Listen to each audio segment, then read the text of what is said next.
Estás en tu urgencia y te llega un paciente con presiones de 260, 180 y te pregunta, doctor, ¿me va a dar algo para la presión? Y tú piensas, urapidil, labetalol, nitroglicerina.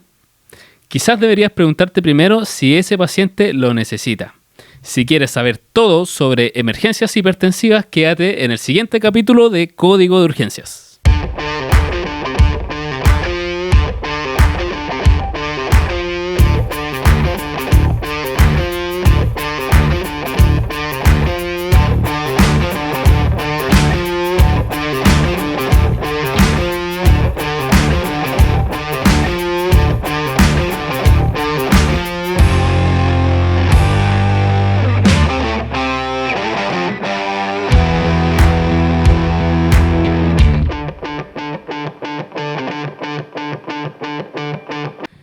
Bienvenidos a un nuevo capítulo de Código de Urgencia, donde semana a semana te ayudamos a dominar la medicina de urgencia para que obtengas los mejores resultados y trabajes con más confianza y más seguro. Muy bien. Bien. Oye, un capítulo solo. Capítulo solo. Todo. Bueno, la Jessie está de vacaciones y el Doc Rojas lo echamos. Lo echamos, sí. Porque se lo Porque merecía, era bastante encontramos fome. que su desempeño no era el adecuado. Sí, reprobó. Sí, reprobó. De hecho, en una evaluación primaria no tomó el hemoglucotés, ¿te acordáis? Y eso reprobó. eso es reprobar. Claro, no pidió el electro, así que reprobó. Oye, hoy día tenemos un capitulazo. Un tema que habíamos dejado de lado un poco, pero emergencias hipertensivas.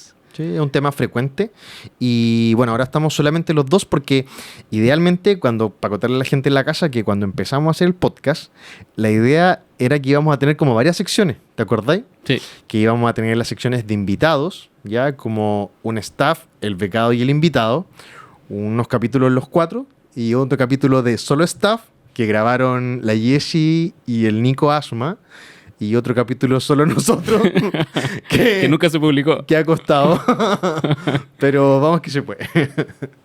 Ya, y el capítulo de hoy es emergencias hipertensivas, ¿cierto? ¿Cómo estáis para este capítulo, Pelado? Bien, sí. Con toda la persa. Un poco. Súper. Bueno, es una consulta frecuente. Hartas derivaciones llegan al regional por presión arterial elevada. Entonces, para poner la pelota sobre el piso, ¿cuáles son las definiciones de emergencia hipertensiva y urgencia hipertensiva? Porque se crea harta confusión, yo creo, de estos conceptos y sobre cómo manejarlas. A ver, primero hay que diferenciar, como dijiste tú, lo que es una emergencia de una urgencia. La emergencia hipertensiva, por lo general... ¿Cuál es peor, emergencia o urgencia? Siempre las emergencias son peores, ¿ya? ¿Hay cachado que a Rojas le gusta decir soy emergenciólogo? Emergenciólogo, exacto, sí. Es como que atiendo Claro, lo más grave lo de peor. lo grave. No esas cosas que no son tan graves. Claro. Bueno, perdón, pelado. Ya, igual lo extrañáis. Oye, las emergencias hipertensivas son, bueno, como dice el concepto, aumento de la presión arterial, pero que va en límites sobre 180 con 120. Eso primero que todo, pero que se correlacionen con algún órgano, o sea, con algún daño de órgano diana, ¿ya? Estos órganos son desde cefálico a caudal, el cerebro, los ojos, o de la parte oftálmica, el corazón, los riñones y las estructuras vasculares, ¿ya? Ahora, para obviamente identificar que existe algún tipo de daño, hay que tomar ciertos exámenes que vamos a hablar después, ¿ya? Y las urgencias hipertensivas son presión arterial elevada, ya en el fondo que puede estar en rango de una... También sobre 180, Claro, sobre 120. 180-120 o no, o simplemente presiones elevadas, pero que no están correlacionadas con algún daño de órgano diana, órgano blanco, como quieran llamarle, ¿ya? Claro. Estos pacientes por lo general, como ejemplo, son pacientes con hipertensión arterial crónica que están en mal control. Claro. Ya, y muchas veces llegan en el fondo de la urgencia con presiones elevadas porque llegan con cefalea, etcétera, y lo que hay que hacer es manejar más que nada el síntoma y control precoz en 24 o 48 horas con fármacos orales, ¿ya? Eso Claro. es como las dos definiciones.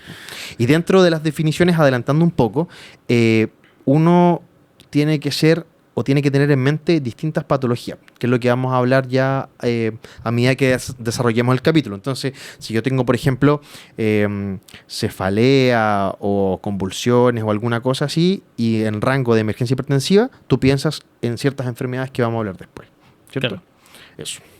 Cuéntame un poco ahora sobre los factores de riesgo de los pacientes que se presentan con este tipo de consulta en la urgencia.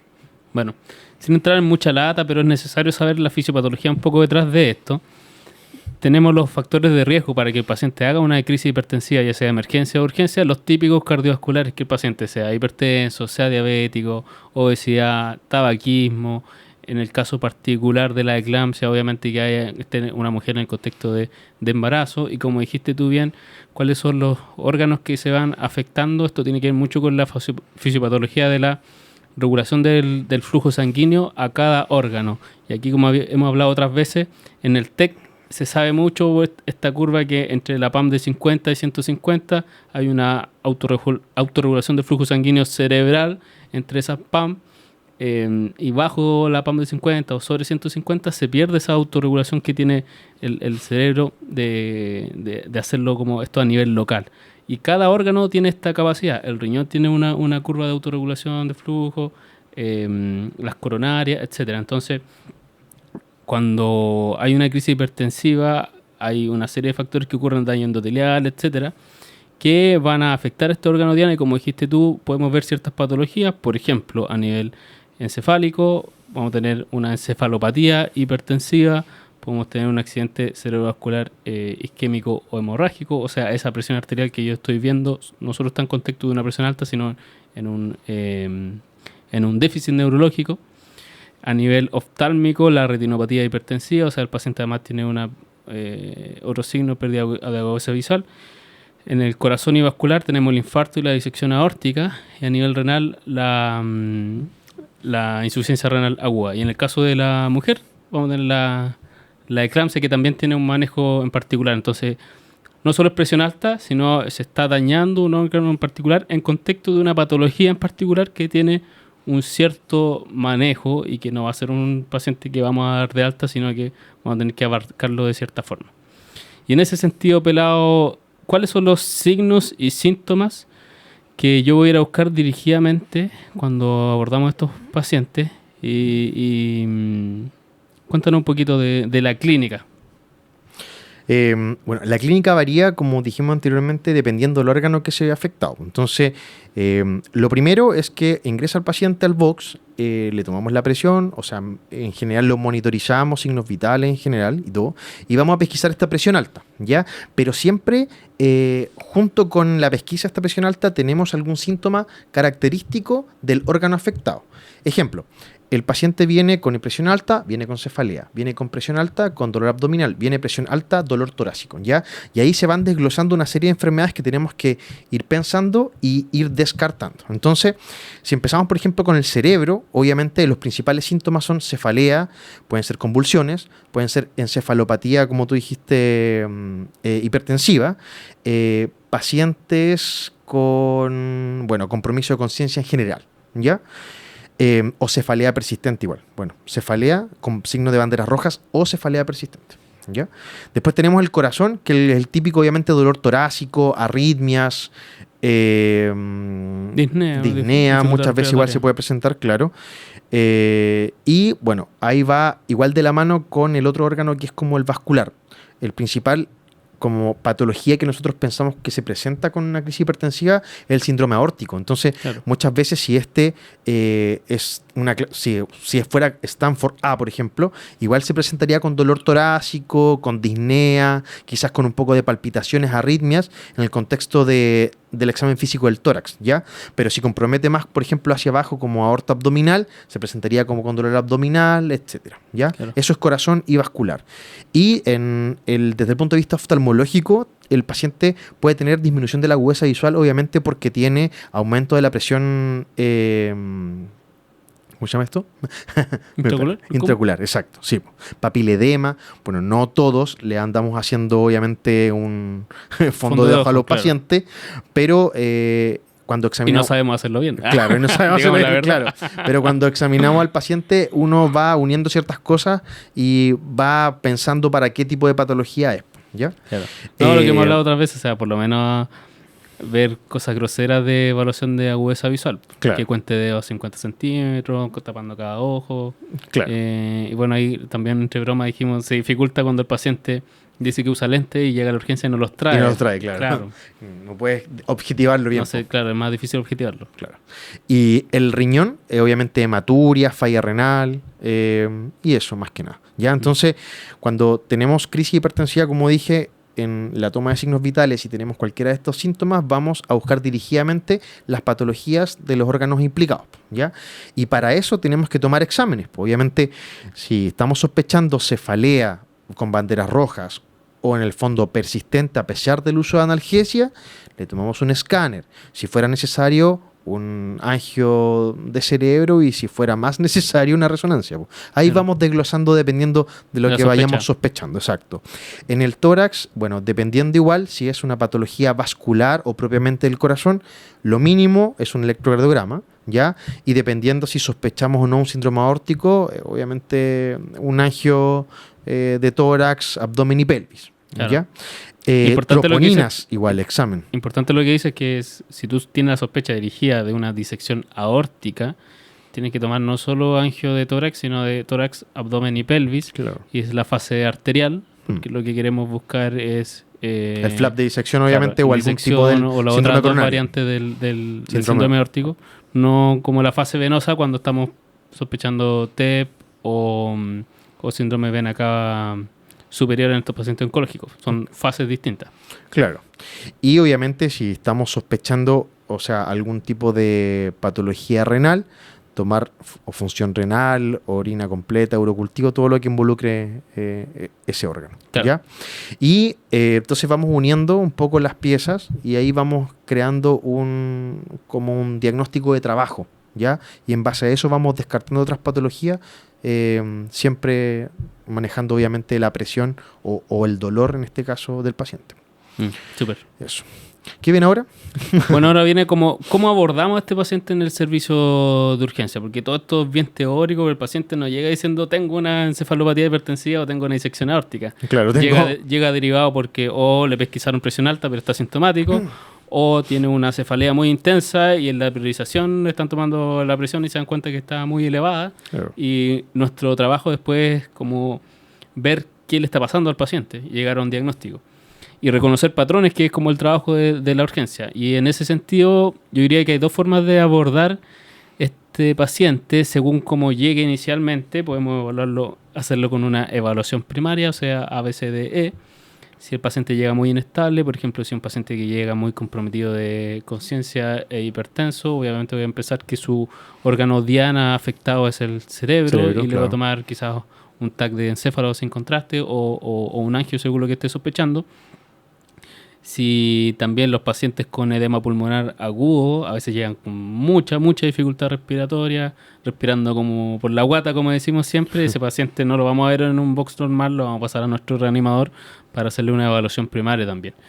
También los pacientes con disección aórtica a veces llegan muy comprometidos. Muchas veces, no sé si te pasa que los pacientes con disección aórtica tienen como no solo tienen un dolor torácico, sino que se describe como transfixiante, que se va al pecho, sino como una sensación como de que el tórax le va a estallar. Y tú te das cuenta en su fase, en su estado general, que el paciente no es un dolor de torácico común y corriente, sino que es algo más. Muchas veces tenemos la sospecha dirigida y le pedimos el angio de entrada.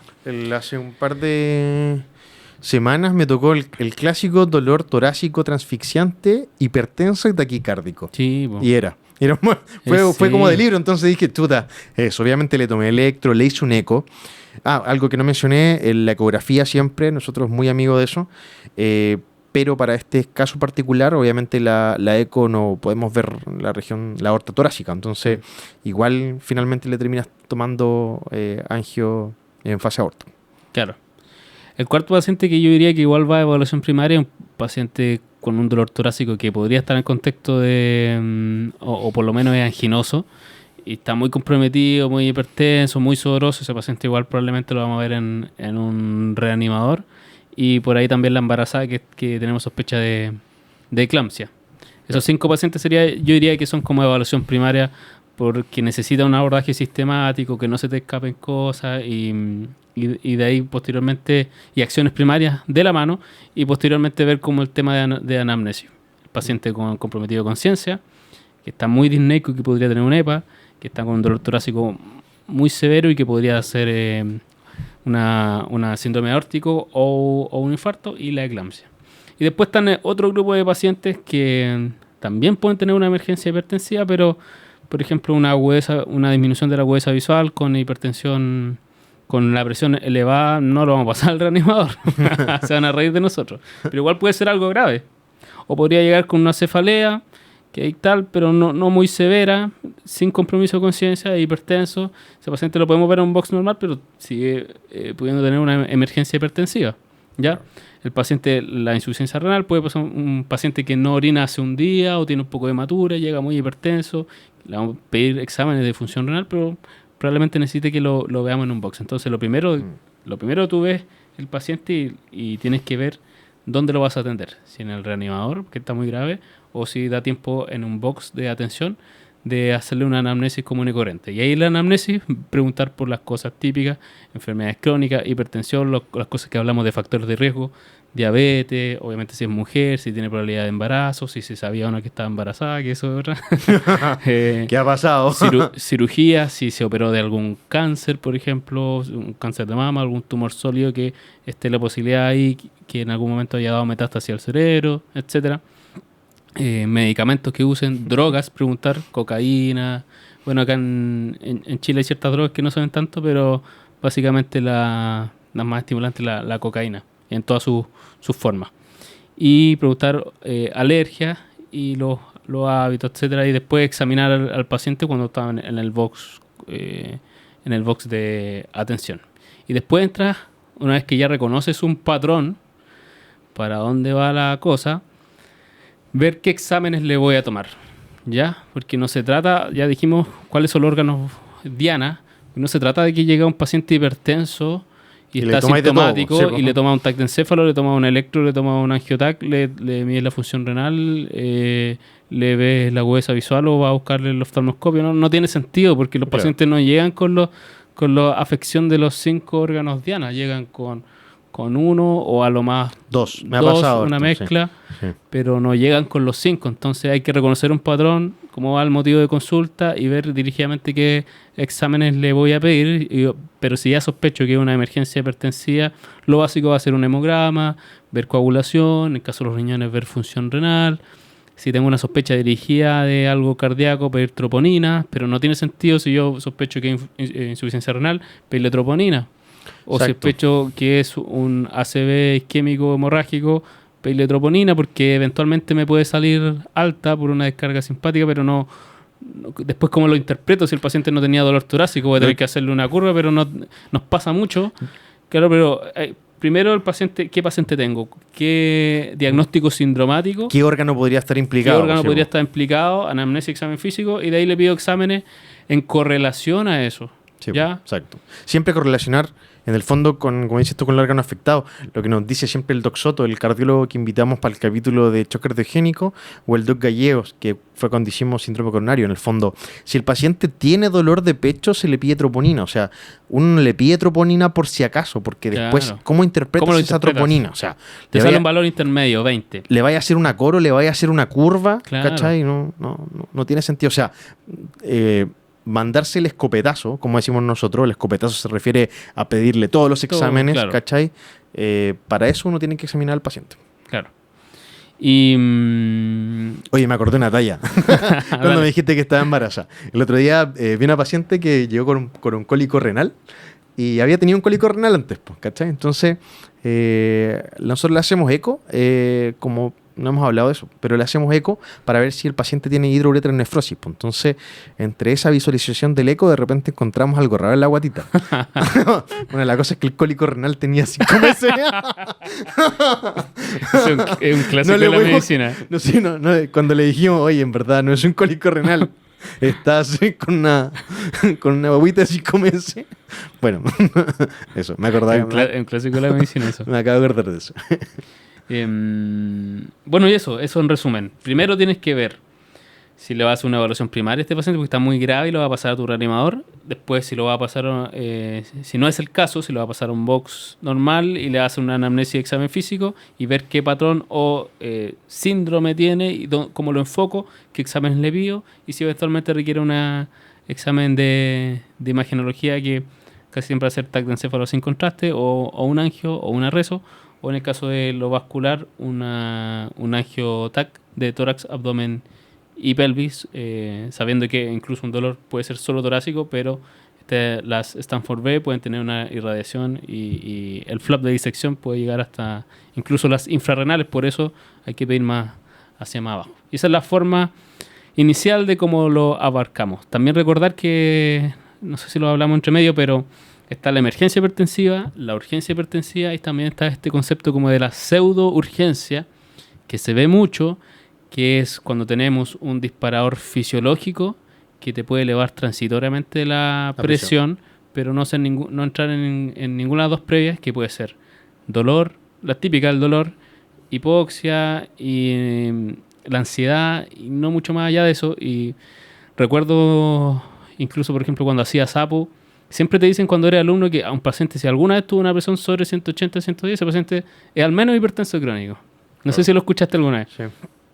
Y como veía a los pacientes en la urgencia, pero después igual le hacía los controles crónicos. Recuerdo una vez una señora que había tenido una discusión en su casa y llegó pero sistólica 250. Sí. Y te pasas todos los rollos, piensas, esta paciente está grave, hay que hacerle cosas, etc.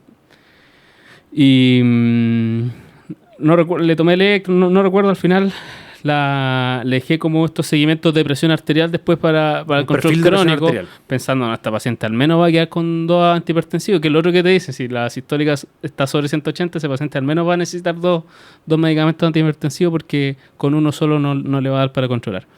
Y sabes que la paciente en su día a día, presiones normales.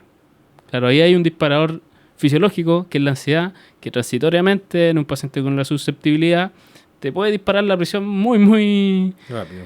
Claro, muy rápido y te puede asustar mucho, pero la verdad es que en su día a día ese paciente no es parecido a lo que hemos hablado de la hiperglicemia. O sea, si un paciente te consulta en una urgencia, está con glicemias de 300, pero no está comprometido de conciencia, no tiene un patrón de respiración anormal, sigue su tratamiento, probablemente sea un diabético de más control y no tienes para qué derivarlo para descartar cetoacidosis diabética. Son las glicemias con las que él anda en su día a día. Que es lamentable, pero... pero necesita un control crónico, pero no necesita algo de urgencia que le podamos ofrecer.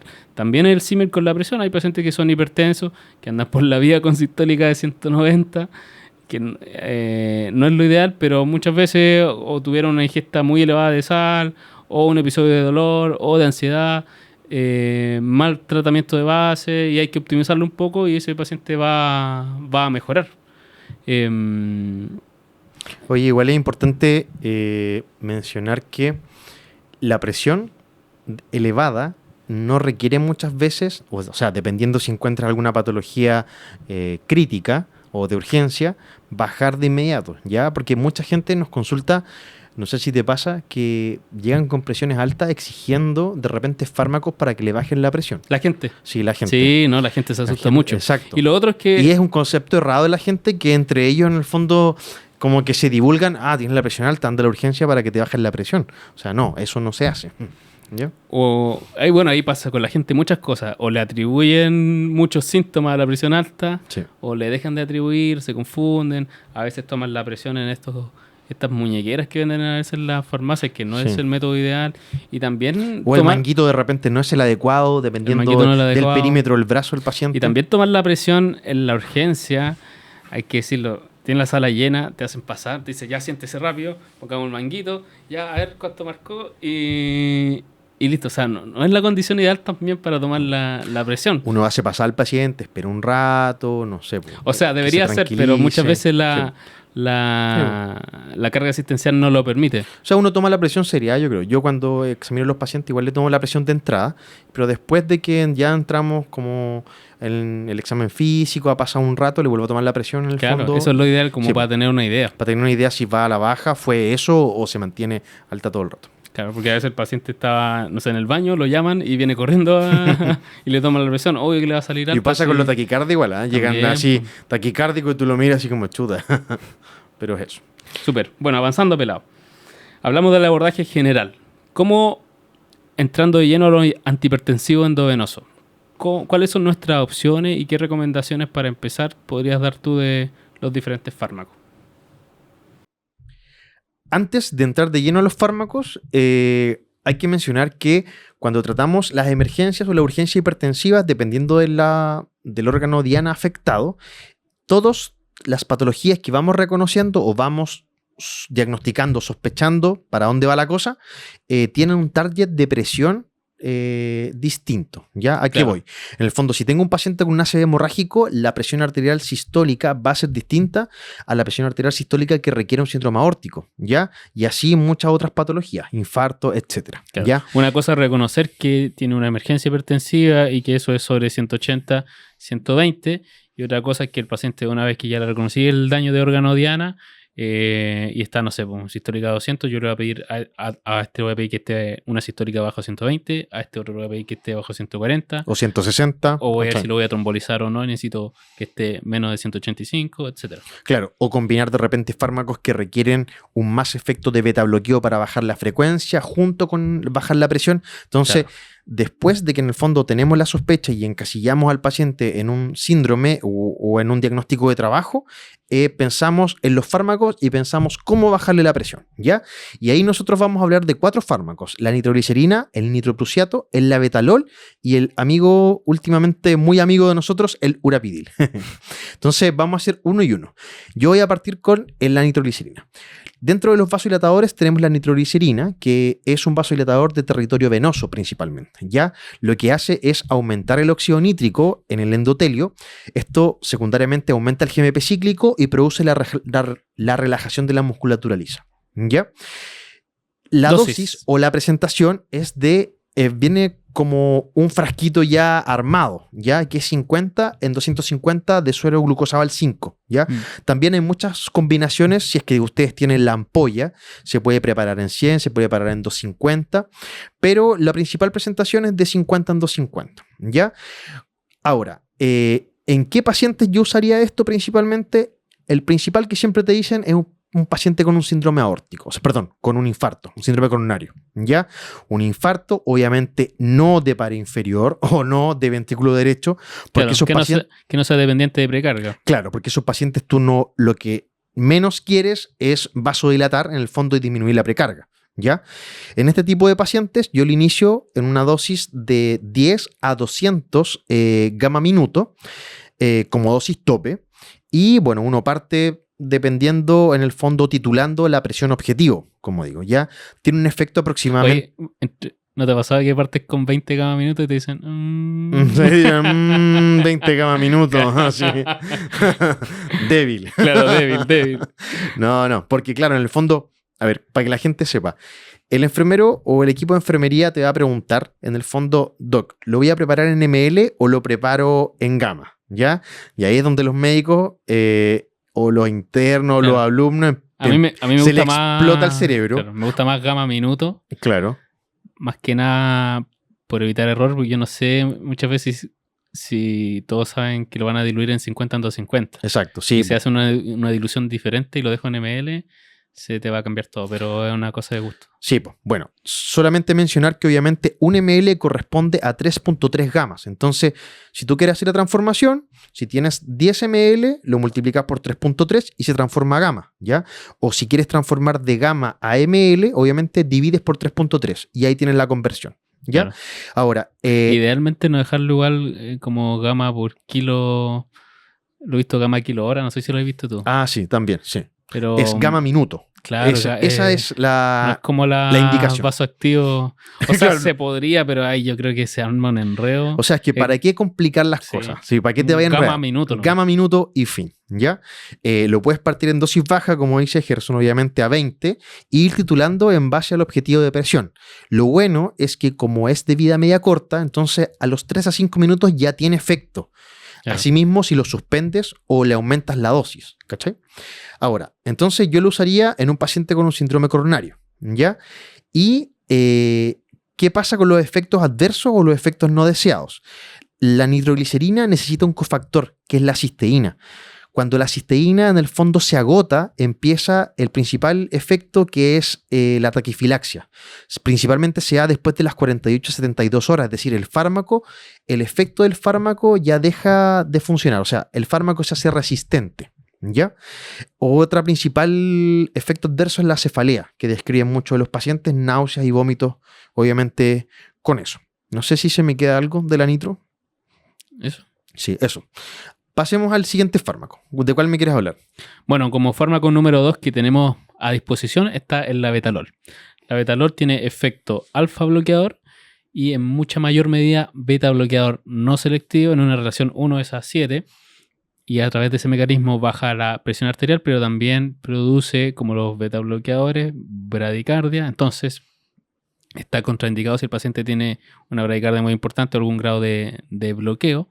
Las dosis, la ampolla viene de 100 miligramos, la ampollita, y inicialmente hay que empezar con bolos puede ser de 20 miligramos, y cada 5 minutos ir reevaluando, se puede duplicar la dosis, un segundo bolo si es que lo requiere ser 40, y un tercer bolo ser 80, por ejemplo, pero ya si después del tercer bolo no responde, a los 5 minutos ya estar preparando una bomba de difusión continua, que puede ser 1 miligramo minuto, máximo 2 miligramos minuto como dosis tope. Tiene ciertos settings de uso. Por ejemplo, nos sirve mucho en la disección aórtica. Si tuviéramos un paciente de 70 años que llega con dolor torácico muy severo, le tomamos angio, diagnosticamos que está disecado y está con una sistólica de 170 y una frecuencia de 80, aparte de manejarle el dolor, vamos a pedir que tenga una frecuencia por lo menos bajo 60 y una sistólica por lo menos bajo 110, 120, dependiendo de dónde lo leamos. Entonces ahí podemos partirle un bolo de 20, revaluar, después 40, revaluar, 80, y si no nos pasamos a la VIC. En quienes no usarlo, por ejemplo, no usarlo en un paciente que en el contexto de infarto, que eventualmente pueda evolucionar, por ejemplo, un shock cardiogénico o un edema pulmonar agudo, le cortamos la respuesta de la frecuencia cardíaca, y por la duración de acción del labetalol, que son horas, no es titulable. O sea, podremos cortar la infusión, pero va a seguir haciendo efecto. Puede ser catastrófico pasarle a ese setting de paciente. No así la disección aórtica, que con una buena titulación sería un muy buen candidato para el labetalol endovenoso. ¿Qué otro medicamento tenemos a disposición, pelado? Ya, el siguiente vasodilatador que tiene un mecanismo muy parecido a la nitroglicerina es el nitroprusiato, ¿ya? Este tiene efectos sobre el territorio venoso y territorio arterial. Igual aumenta los niveles de óxido nítrico, con lo cual, en el endotelio, con lo cual obviamente relaja la musculatura lisa y eso genera la vasodilatación, ¿ya? Bueno, la presentación es de 50 o la preparación es de 50 miligramos en 250, y lo que hay que tener ojo con esto son dos cosas. Uno, que el fármaco tiene que ser protegido de la luz, ¿ya? Eso es una cosa, por eso requiere en el fondo que las bajadas tengan una protección especial, en el fondo se envuelven o tienen como una cobertura de una bolsa especial, etc. Y lo otro, que es uno de los más potentes vasodilatadores y requiere sí o sí monitorización con línea arterial. Nosotros acá lo ocupamos mucho en la cardio.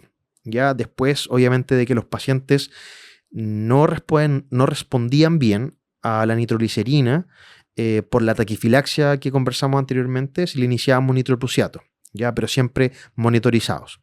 Ahora, el nitroprusiato, como efecto adverso, el nitroprusiato se transforma en cianuro, ¿ya? Y el cianuro a la vez se degrada a Tiocianato.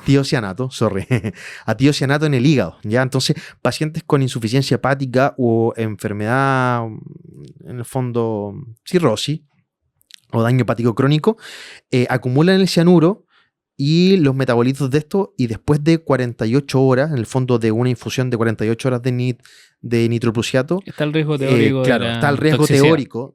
No se ha visto, yo no conozco ningún caso, pero se describe que podrían tener intoxicación por cianuro, obviamente. Eso. ¿Y en qué caso lo usaría? Yo creo que igual lo usaría en contexto de un síndrome coronario. Ya estos pacientes que tienen dolor, que les instalas nitroglicerina, que no responden bien, y sí, usaría nitroprusiato. Súper. Sí. Bueno, y una cuarta droga que queríamos mencionar es el urapil. Su mecanismo de acción es alfa bloqueador, o sea, restringe un poco el efecto alfa de vasoconstricción en la vasculatura sistémica y a través de ese mecanismo produce su efecto antihipertensivo. Su dosis, la ampolla viene de 50 miligramos en 10 ml. Puedes empezar con bolos iniciales de 12,5 o de 25 miligramos e ir revaluando cada 5 minutos. El segundo bolo puede ser de 25 y un tercer bolo puede ser de 50. Según el flujograma, hay algunos que parten como 25, 25, 50 o 12,5, 25, 50. Y ya después del tercer bolo, si el paciente no respondió al target que tú estás buscando, deberías pasar a una bomba de difusión continua que se puede partir a 20 miligramos hora con un tope máximo de 120 miligramos por hora. Este no es por kilo, al igual que la nitroglicerina, es miligramos hora, la nitroglicerina gama minuto. ¿En qué paciente lo podemos ocupar? Por ejemplo, nos llega un paciente que llegó con un déficit neurológico, muy hipertenso, sistólica de 200, va a escáner TAC de encéfalo sin contraste y vemos que es un ACV hemorrágico. Y queremos bajarle la sistólica y, por ejemplo, llegar a sistólica de 140, 160, según donde lo lea.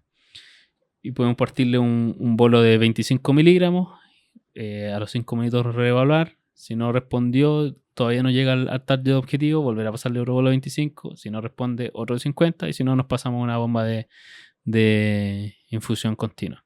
La verdad es que tiene un buen perfil de seguridad, sobre todo para pacientes neurocríticos. Sí, es verdad. Y también se usa harto las disecciones aórticas.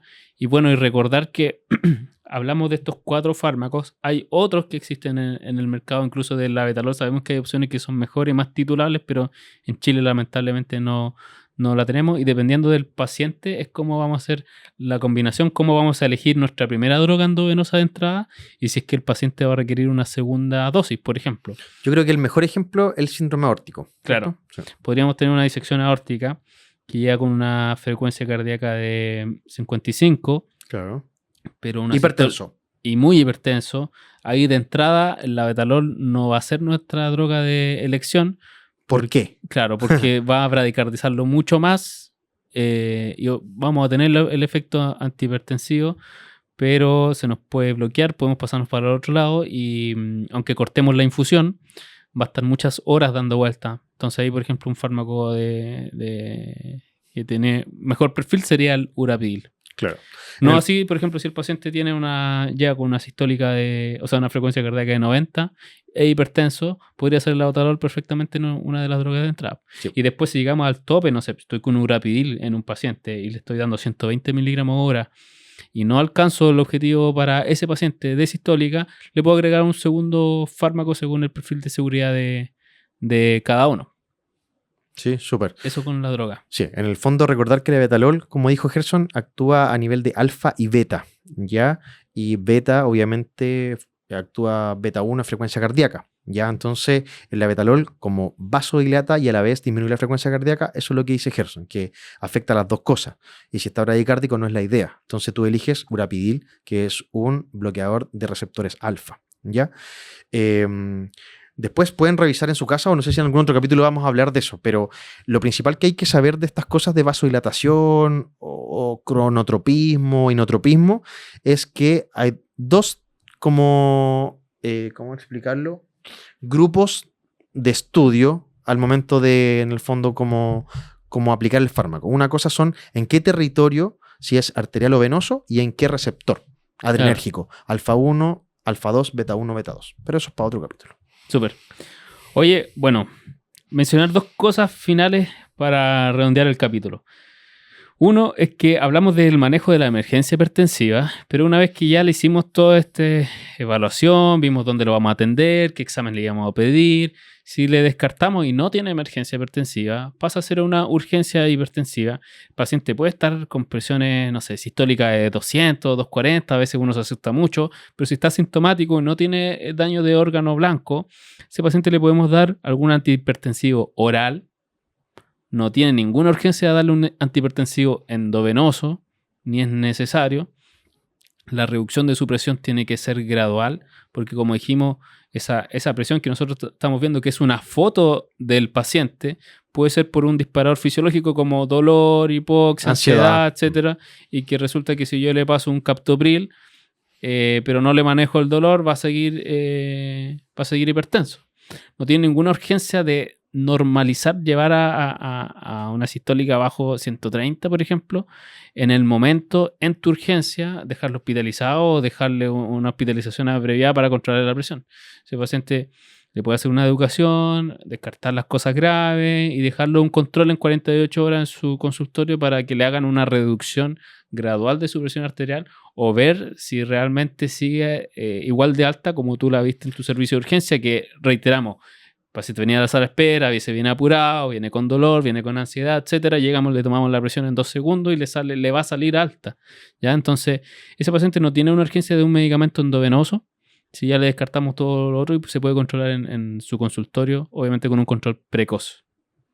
Súper, sí, me parece. Y el último concepto para redondear es cómo medimos la presión. O sea, si ya dijimos que este paciente es una emergencia hipertensiva, no lo vamos a tener con un manguito de o sea, ¿quieres hablar de línea arterial? Claro, hay que hablar un poquito, una pincelada de línea arterial. Y ahí, 2 conceptos. Para medir la presión tenemos métodos no invasivos y métodos invasivos. Dentro de los no invasivos se nombran 3 grandes grupos. Tenemos la palpación de pulso, que es el número 1, que es como el método más ordinario, en el cual se dice que, claro, si tú le palpas un pulso carotidio, al paciente debería tener una sistólica por lo menos de 60. Si le palpas el pulso femoral, debería tener una sistólica al menos de 70. Y si le palpas pulso radial, debería tener una sistólica al menos de 80. Lo cual no se ha demostrado que tiene mucha correlación realmente con el paciente, pero es como sirve para tener una idea. Ese es el número 1 de los no invasivos. En la teoría. En la teoría. No lo usen. Claro, no lo usen. Número 2 está lo que antiguamente se usaba mucho, que es método auscultatorio, con el manguito, con el fonendo ahí en la arteria braquial, escuchar los ruidos de Korotkov y ver como cuál es la sistólica, la diastólica. Es un método que probablemente en algunos lugares más rurales todavía lo tengan, pero va en desuso. Y el tercero, no invasivo, que es el que más usamos hoy en día, es el método oscilométrico, que es típico de manguito de presión, conectado a un sistema que es digital, que te infla con aire. Y es importante saber que este método, a través de su sistema oscilométrico, lo que nos permite en realidad es obtener la presión arterial media. Eso es lo que obtiene el manguito. Y si bien uno en la máquina ve los 3 valores, ve sistólica, diastólica y PAM, sí, lo que la máquina detecta y lo que es más fidedigno en ella es la PAM. Y a través de algoritmos que tienen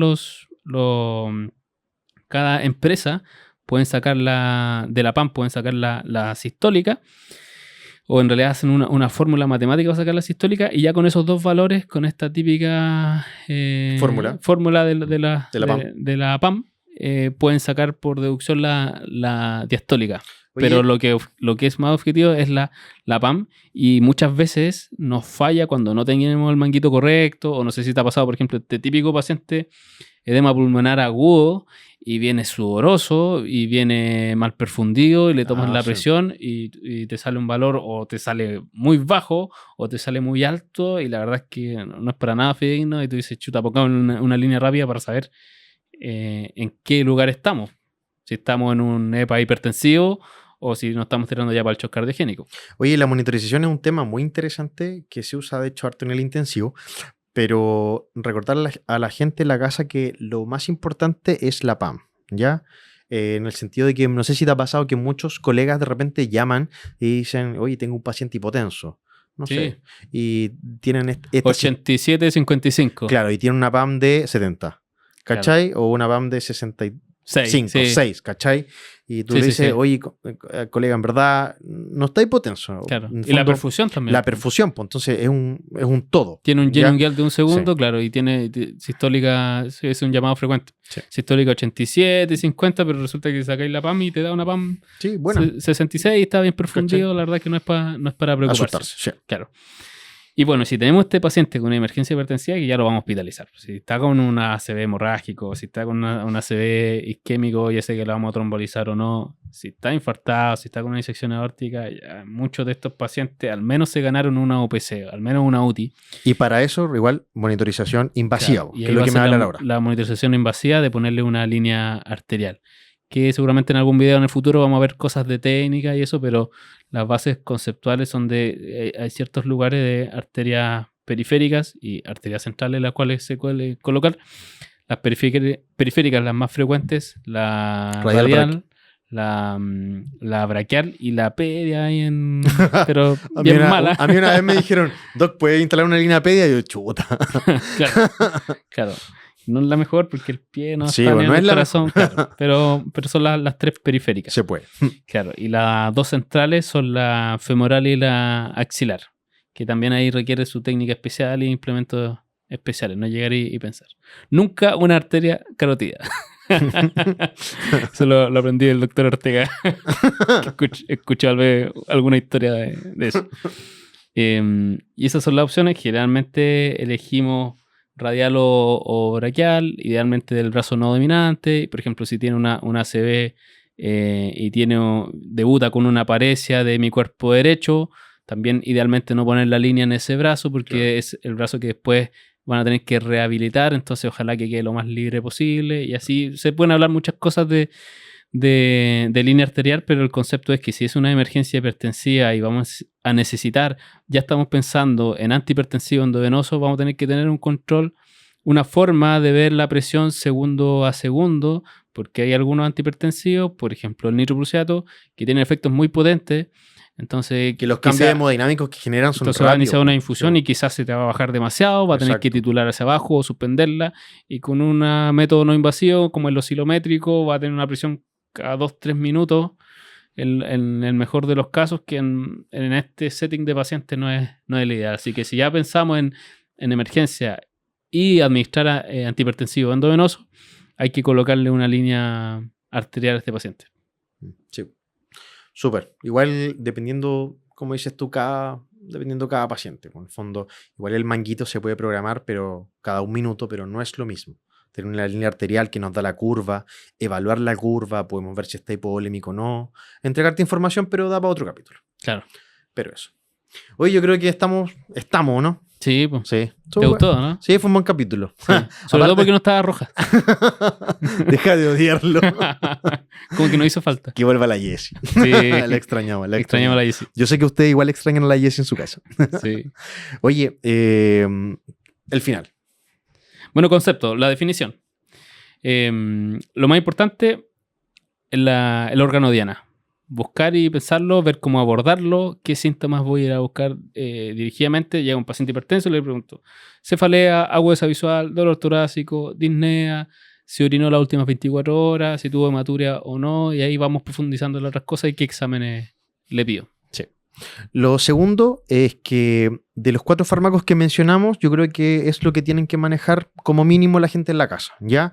La combinación de fármacos depende de la patología que nosotros encontremos, uniendo, obviamente, la emergencia hipertensiva, los síntomas, los exámenes, el diagnóstico de trabajo, y con eso elegimos el fármaco. Lo iniciamos con las dosis y monitorizar siempre al paciente, porque obviamente si tiene una disección aórtica o si tiene un accidente hemorrágico, ese paciente tiene que ser derivado a un centro que tenga la resolución o en el fondo o se pueda manejar ya más complejo. Y mantenerlo monitorizado con eso. ¿Sí? Yo creo que esos son los 2 puntos más importantes. Claro. ¿Ya? Y bueno, y saber que todo lo que hablamos es sobre el manejo inicial del paciente en la urgencia, cuando tú lo estás viendo o si te lo derivaron o te toca derivar. Pero ya el paciente con los días o ya el segundo día, no vamos a tener a estos pacientes con antihipertensivo endovenoso una semana o 2 semanas. Ya, por ejemplo, si el paciente está comprometido con ciencia por algún compromiso a nivel cerebral, Ya el segundo día estoy pensando ponerle una sonda nasogástrica para pasarle fármacos antihipertensivos por vía enteral, si es que no tiene deglución. Para sacarle, obviamente, los fármacos endovenosos. Para ir retirándote con los fármacos Sí, puedes titular en el fondo con fármacos orales. Claro. Eso. Bueno, invita a la gente en la casa. Eso, bueno, lo dejamos invitado a cada capítulo. Se vienen nuevas secciones, se vienen nuevas cositas. Nuevas secciones. Se vienen nuevos capítulos y mándenos sus comentarios. ¿Qué les pareció este capítulo? ¿Qué utilizan ustedes? Si nos ven, tenemos harto público de México. Si tienen otros fármacos que están utilizando, cuál ha sido su experiencia, déjenos todo en sus fármacos endovenosos. Claro, endovenosos. Partamos por eso. Déjenos y síganos en cada capítulo de... Suscríbanse a la página. También. Sí, pues a eso voy, pues. A todas nuestras redes sociales. Que no te puedo leer la mente, pues. Pero ya, pues. Tienen que suscribirse a la página, a todas las redes sociales, ya ponerle like, compartir nuestro contenido si les gustó y nos vemos en el siguiente capítulo de Código Urgencias. Eso. Chao.